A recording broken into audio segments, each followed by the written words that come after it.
Bienvenidos a una emisión más de su noticiero de ABA Televisión, edición 11 de mayo. Mi nombre es Cristian Romero y estas son las noticias. Comenzamos con el videomensaje del Papa Francisco para el Vax Life, el concierto para reunir al mundo. Buenos días. Queridos jóvenes en edad y en espíritu, reciban un cordial saludo de este viejo que no baila ni canta como ustedes, pero que cree junto a ustedes que la injusticia y el mal no son invencibles.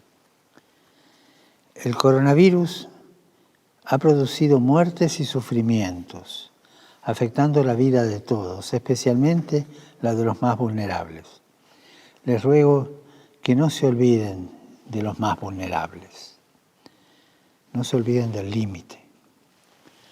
Además, la pandemia ha contribuido a empeorar las crisis sociales y ambientales ya existentes, como ustedes los jóvenes siempre nos lo recuerdan a nosotros, y hacen bien en recordarlo. Ante tanta oscuridad e incertidumbre, hace falta luz y esperanza. Necesitamos caminos de sanación y salvación. Y me refiero a una sanación de raíz que cure la causa del mal y no se quede solo en los síntomas. En esas raíces enfermas encontramos el virus del individualismo, que no nos hace más libres, ni más iguales, ni más hermanos. Más bien nos convierte en indiferentes al sufrimiento. Estas cosas están interconectadas. Toda injusticia social, toda marginación de alguno en la pobreza o en la miseria, incide también en el ambiente. Naturaleza y persona estamos unidos. Dios Creador infunde en nuestros corazones un espíritu nuevo y generoso para abandonar nuestros individualismos y promover el bien común. Un espíritu de justicia que nos movilice para asegurar el acceso universal a la vacuna y la suspensión temporaria de derechos de propiedad intelectual. Un espíritu de comunión que nos permita generar un modelo económico diferente, más inclusivo, justo, sustentable. Evidentemente que estamos viviendo una crisis. La pandemia nos metió en crisis a todos, pero no se olviden que de una crisis no salimos igual. O salimos mejores o peores. El problema está en tener la inventiva para buscar caminos que sean mejores. Dios, médico y salvador de todos, conforta a los sufrientes, recibe en su reino a los que ya partieron. Y a este Dios también le pido por nosotros, peregrinos en la tierra, que nos conceda el don de una nueva fraternidad, una solidaridad universal, que podamos reconocer el bien y la belleza que sembró en cada uno de nosotros para estrechar lazos de unidad, de proyectos comunes, de esperanzas compartidas. Gracias por el esfuerzo de ustedes, gracias por todo lo que van a hacer. Y les pido, por favor, que no se olviden de rezar por mí. Gracias. La siguiente exposición profundiza la pasión de Jesucristo a través de sus reliquias. El sudario de Turín es una de las reliquias más preciadas de la pasión de Jesús. Según la tradición, desvela cómo quedó su cuerpo tras la crucifixión. La Galería Progetto Artepoli y el Museo dei Papi, en Roma, presentan una detallada exposición sobre esta reliquia. En la muestra también hablan de otras reliquias, como de un fragmento de la sangre de Cristo proveniente de los sagrados vasos de Mantua, un fragmento de la corona de espinas, la limadura de un clavo, un lignum crucis y una reliquia del propio sudario. En una ocasión, una persona atraída por el significado de estas reliquias trajo a su hijo en silla de ruedas para que besara estas reliquias. Para mí es una manera de acercar a las personas a la fe. La pieza principal es esta estatua realizada por el italiano Sergio Rodella, que corresponde a la perfección con las huellas de la también llamada Sábana Santa.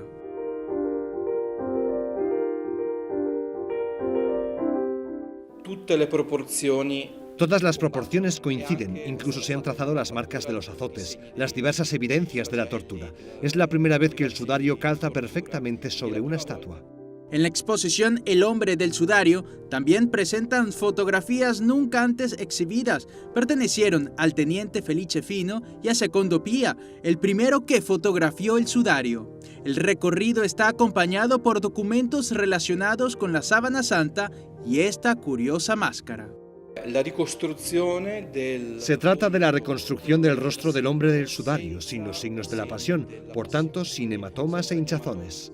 La exposición está abierta al público en el Museo dei Papi, a muy pocos pasos del Vaticano. A continuación tenemos el agrado de presentarles una reflexión del Evangelio del Día, a cargo de nuestro director general, Jaime Sevilla. En el Evangelio de hoy, tomado del capítulo 16, tenemos esta hermosa frase de Jesús: les conviene que yo me vaya, porque si no me voy, el Espíritu Santo no vendrá a ustedes, pero si yo me voy, yo se los enviaré. Y ese Espíritu Santo se encargará de dictar su juicio por aquellos o por el pecado. Juicio, justicia. Son los dos parámetros que Jesús dice que el Espíritu Santo se encargará de condenar los que viven en pecado, hacer ese juicio, ¿verdad? Vivir en esa justicia. Y esto es hermoso porque Jesús nos dice de que es importante que Él se vaya. Aunque los corazones de los discípulos se sienten tristes, por supuesto, porque están acostumbrados a su presencia física, sin embargo, es necesario que el Espíritu Santo venga para que fortalezca a cada uno de nosotros y para que nosotros, en ese juicio en el cual el espíritu de este mundo ya fue condenado, el espíritu del mal ya fue condenado en la cruz por Jesucristo, dice que entonces ese Espíritu Santo nos va a fortalecer para hacer frente a las acechanzas del enemigo. El Espíritu Santo es la tercera persona de la Santísima Trinidad. Es la esencia del amor, que procede tanto del Hijo como del Padre, porque con el Padre y el Hijo recibe una misma adoración y gloria. En otras palabras, es el amor de los dos, que se hace uno en ese Espíritu y es el que desciende a la tierra, es el que desciende a cada ser humano, para que nosotros seamos transformados, para que nosotros seamos consolados, para que nosotros seamos fortalecidos. Y de esta manera, también a través de su Espíritu, venzamos al pecado, venzamos al enemigo de este mundo, venzamos la oscuridad en nuestro interior. Mis queridos hermanos, ese Espíritu Santo ha estado desde el principio con el Padre y con el Hijo. Porque desde el principio también todo fue creado a través de la palabra hecha carne, con ese Padre que se complace en ese Hijo y con ese Espíritu que los une a los dos como esencia del amor para poder santificar y llegar a cada uno de nosotros. Qué hermoso es el Espíritu de Dios. Qué maravilla es saborear su dulzura, su amor. Gracias, Señor,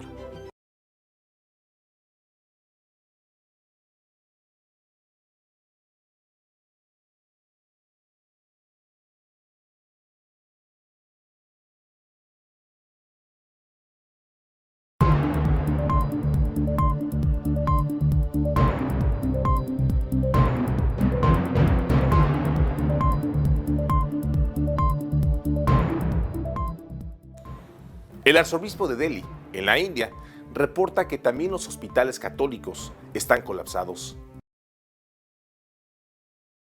La mitad de los nuevos positivos diarios de COVID-19 que se detectan en el mundo provienen de la India, que está padeciendo una devastadora nueva oleada de coronavirus. Los pacientes están colapsando el frágil sistema sanitario del segundo país más poblado del mundo.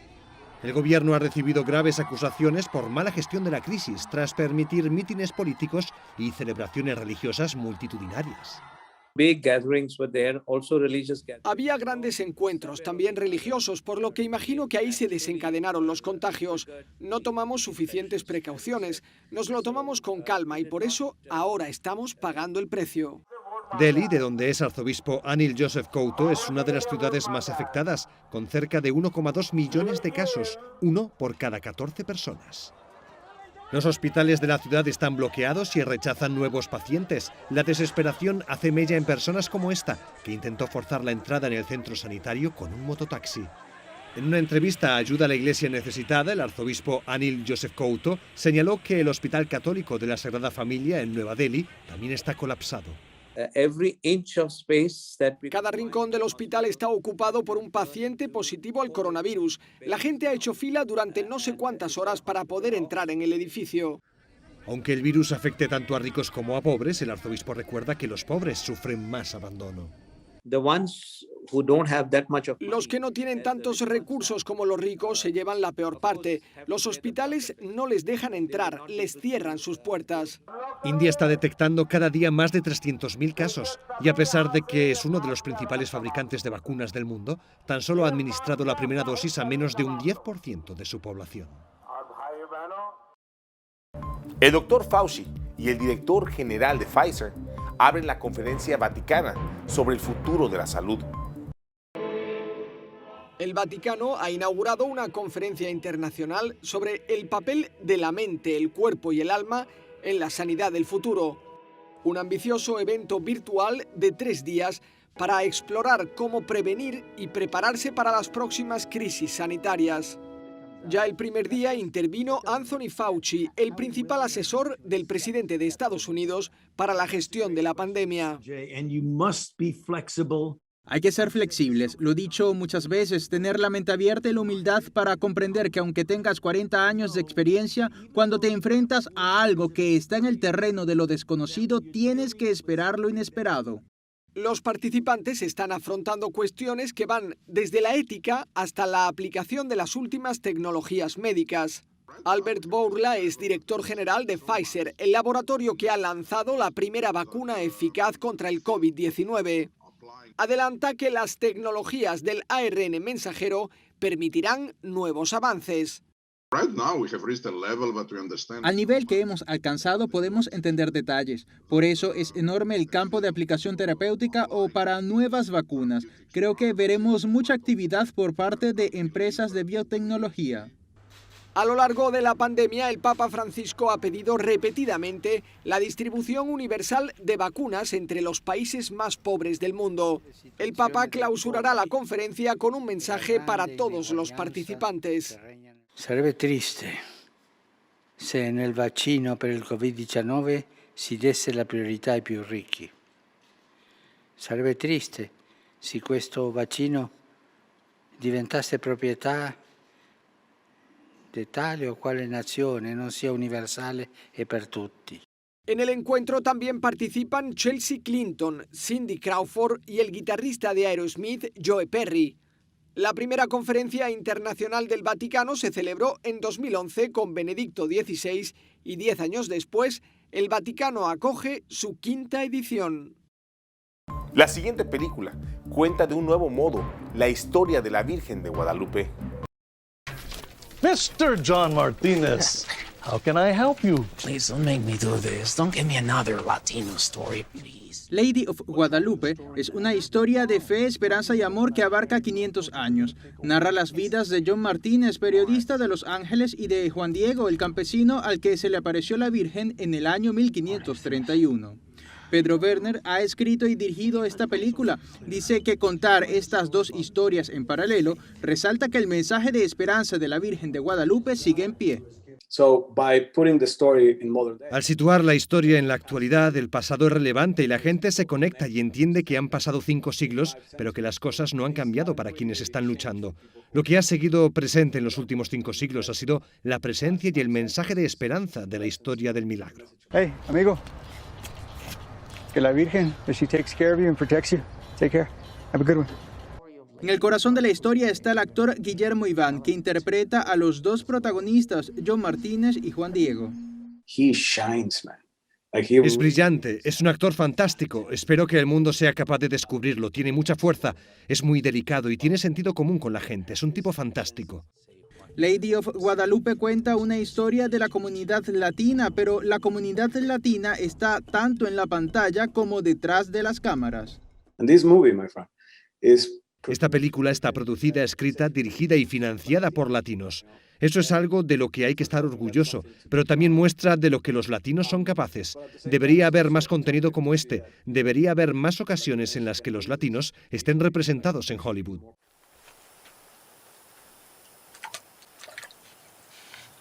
I baptize you, Juan Diego.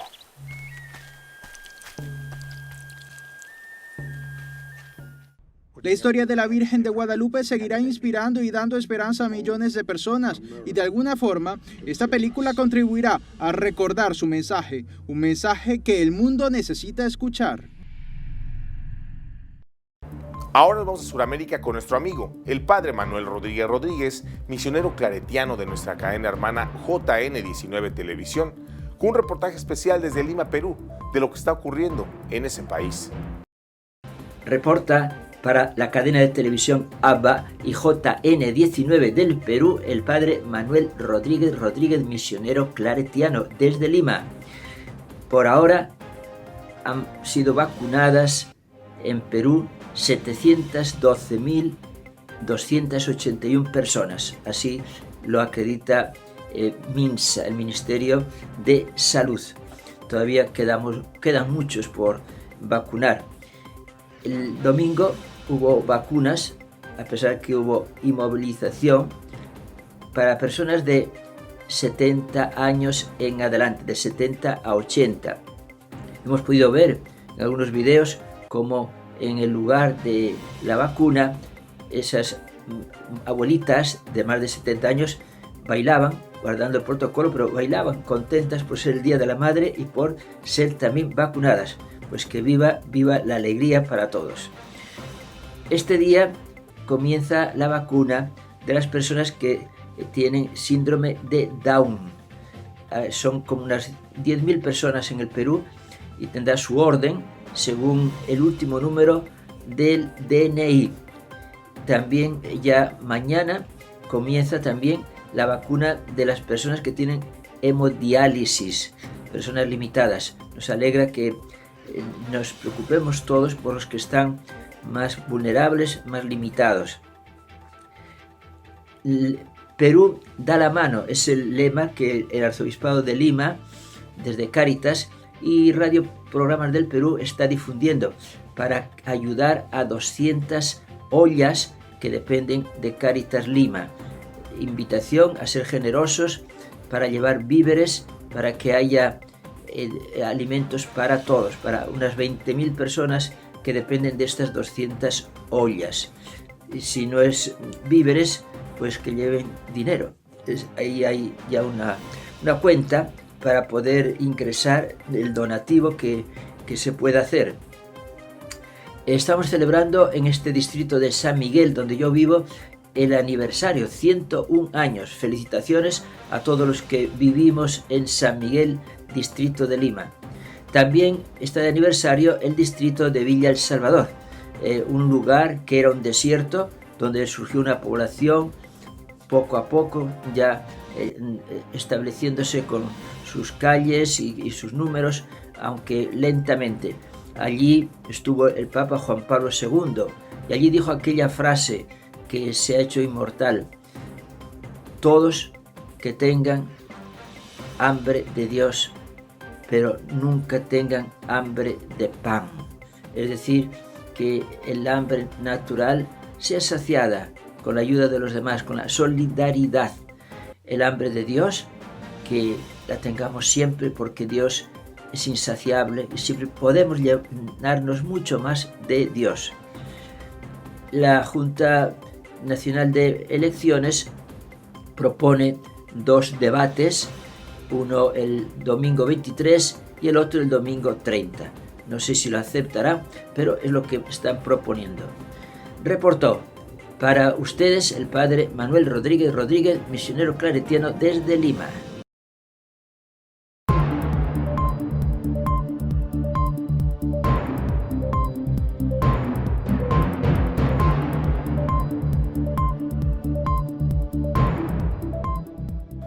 La APES y el IDUCA firman un convenio en El Salvador. Hoy, 6 de mayo, la Asociación de Periodistas del Salvador, en conjunto con el Instituto de Derechos Humanos de la UCA, firmaron una carta de entendimiento para la ejecución colaborativa de acciones orientadas a la promoción y defensa de la libertad de expresión, la libertad de prensa, el acceso a la información pública y la protección de derechos. Cada vez más el mundo de derechos humanos y el mundo del periodismo, el mundo de la información, está profundamente vinculado. El derecho a la libertad de expresión se ha multiplicado en una enorme cantidad de derechos adjuntos a la libertad de expresión. Y en ese sentido, unirnos creo que es muy importante. También a nivel mundial, cada vez más se considera a los periodistas como defensores de derechos humanos. Sí, y defensores de derechos humanos porque no solamente defienden un derecho humano, que puede ser la libertad de expresión, sino todos estos derechos adjuntos que se van vinculando a las guerras, se van vinculando a los abusos de derechos humanos, se van vinculando a todo lo que es acceso a la verdad y transformación del mundo en un mundo más humano. El evento se realizó en el atrio del edificio ICAS de la UCA. La carta de entendimiento fue firmada por la presidenta de la APES, Angélica Cárcamo, y el director del IDUCA, padre José María Tojeira. Dentro de los compromisos de APES están apoyar al IDUCA en la promoción y difusión de las propuestas formativas, como diplomados, cursos, seminarios y talleres que el IDUCA proponga en relación a los derechos y áreas temáticas.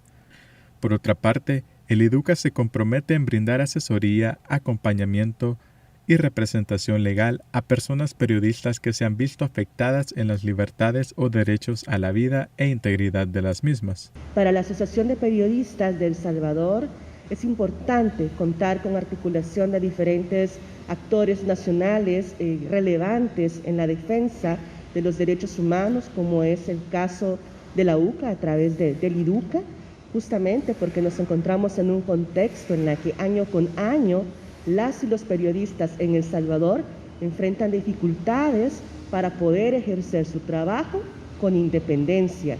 Al menos en la asociación, durante los primeros 4 meses de este año, hemos registrado 113 vulneraciones a la prensa. Esto supone un aumento de casos duplicados comparado al mismo periodo en el año 2020. Hay que recordar que tenemos un aumento de restricciones al ejercicio periodístico, de acosos digitales y en los últimos meses hemos tenido incluso persecución hacia algunos colegas. Ambas instituciones también se comprometieron en coordinar acciones de denuncia o incidencia pública ante organismos nacionales e internacionales relativas a la libertad de expresión, libertad de prensa, acceso a la información pública y condiciones de seguridad de periodistas. El convenio tendrá una duración de 2 años con posibilidad de prórroga en mutuo acuerdo. Hoy, 11 de mayo, en el Santoral de la Iglesia, celebramos el Día de San Francisco de Jerónimo. Conozcamos su historia.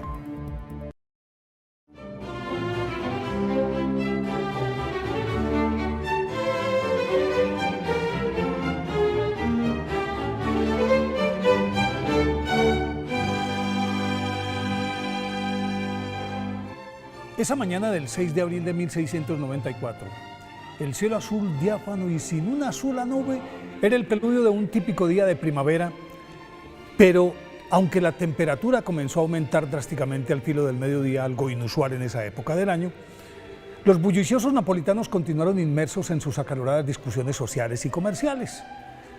Los marinos en sus animados jolgorios en las tabernas del puerto, las prostitutas pregonando sus atributos en las puertas de los sofocantes burdeles, los estafadores afinando sus técnicas para timar incautos, los ladrones agazapados en las esquinas al acecho de sus potenciales víctimas, las damas aristocráticas exhibiendo por las calles sus joyas y encantos, y en las plazas el jesuita San Francisco de Jerónimo, llamando a todos al arrepentimiento, y en el momento en que con voz fuerte predijo que era inminente el castigo divino, empezó a trepidar la tierra. El cielo se tornó plomizo al influjo de las densas nubes de vapor que surgieron intempestivamente de la amenazante boca del Vesubio, y el rugido ensordecedor que emergía de sus entrañas enmudeció a todos, menos al osado jesuita que por encima del estruendoso bramido del enfurecido volcán elevó el tono implorando la protección celestial, y de inmediato fue rodeado por miles de aterrorizados y contritos napolitanos dispuestos a confesarse y a aceptar duras penitencias con tal de que por la súplica del santo amainara la ira de Dios. Pero fue necesario que durante una semana San Francisco de Jerónimo orara ininterrumpidamente, predicara con unción, escuchara la confesión pública y colectiva de los napolitanos y realizara el domingo siguiente una comunión general, al final de la cual, después de lanzar un espantoso bufido, el Vesubio se sacudió con estertores de moribundo y al finalizar la tarde volvió a su sueño habitual, que fue aprovechado por San Francisco de Jerónimo antes de que empezaron a vitorearle para esconderse en su convento. Francisco de Jerónimo, nacido en Grottaglie, Italia, el 17 de diciembre de 1642, era el hijo mayor de una piadosa familia de pequeños comerciantes que se ocupó de formarlo con los más acendrados principios cristianos, los cuales asimiló con probada devoción, tanto que a los 9 años, una vez recibida la primera comunión, comenzó a enseñar catecismo a los más pequeños, incluidos sus dos hermanos, sus hermanos menores, que luego fueron sacerdotes, actividad que incrementó al ingresar al convictorio de San Cayetano, que más que un colegio era un seminario menor regido por sacerdotes diocesanos, en el que afinó su vocación, recibió la tonsura y a los 17 años fue enviado a Tarento, en donde comenzó sus estudios básicos en el afamado colegio jesuita para acceder al sacerdocio. Pero la muerte de su madre lo obligó a hacer un paréntesis de 1 año, tras el cual continuó en Nápoles su preparación en derecho canónico y civil, filosofía y teología. Por fin, en 1666 fue ordenado sacerdote a los 24 años y se quedó en el Gesù Vecchio como prefecto de disciplina durante 3 años. Concluido ese ciclo, ingresó a la Compañía de Jesús y, cumplido su año de noviciado, le asignaron la región de Lecce como campo de su evangelización, a la que se aplicó con tal celo que en 4 años recorrió a pie todos los pueblos de 500 kilómetros a la redonda, en los que cosechó una ingente cantidad de conversiones, hecho que acrecentó su entusiasmo por las misiones en Asia, pero sus superiores consideraron que era más útil en Nápoles, decisión que aceptó con humildad y entusiasmo. Por ser el puerto más importante del sur de Italia, vivían en Nápoles bereberes, ortodoxos, griegos, soldados retirados, mercenarios, marinos, ladrones, prostitutas, timadores, musulmanes, aventureros de toda laya, artesanos, expresidiarios y pobres de solemnidad provenientes de todas partes que llegaban en busca de la redención económica, y en esa lucha encarnizada por la supervivencia se despedazaban entre todos. Pero esa penosa situación cambió diametralmente desde que San Francisco de Jerónimo se hizo cargo de su evangelización en el muelle, en las calles, en las plazas, iglesias, cárceles, hospitales, hospicios, a mañana, tarde y noche, de domingo a domingo, celebrando eucaristías en todas partes, incluidas las galeras atiborradas de presos, atendiendo en el confesionario largas filas de penitentes, y como si eso fuera poco, socorría a los más pobres mediante una limosna o las limosnas que recaudaba en su peregrinaje permanente por toda la ciudad. Dinero que milagrosamente le alcanzaba para sostener asilos para niños y ancianos abandonados, prostitutas arrepentidas, viudas mendicantes, y dirigía la Congregación Mariana de Artesanos, que creó con el fin de garantizarles salarios justos. Organizó un fondo para asegurarles ingresos en épocas de vacas flacas, y mientras hacía todo esto, oraba, ayunaba, y a su paso se desgranaban los milagros como de una mazorca. Ese extenuante apostolado que redimió completamente a Nápoles, lo sostuvo durante 40 años, sin desmayo, hasta que la muerte lo venció en medio de la tristeza de los napolitanos a los 74 años, el 11 de mayo de 1716. Fue canonizado por el Papa Gregorio XVI en 1839. Por eso, hoy, día de su festividad, pidámosle a San Francisco de Jerónimo que nos fortalezca para mantenernos activos como obreros en la viña del Señor.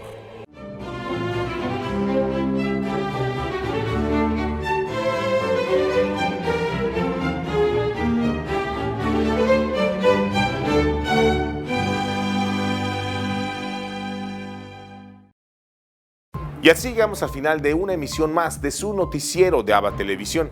Muchas gracias por su preferencia y continúen con nuestra programación.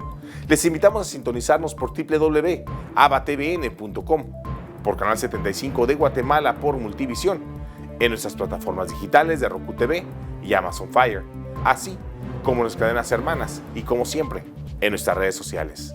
Ahí nos vemos y que Dios les siga bendiciendo.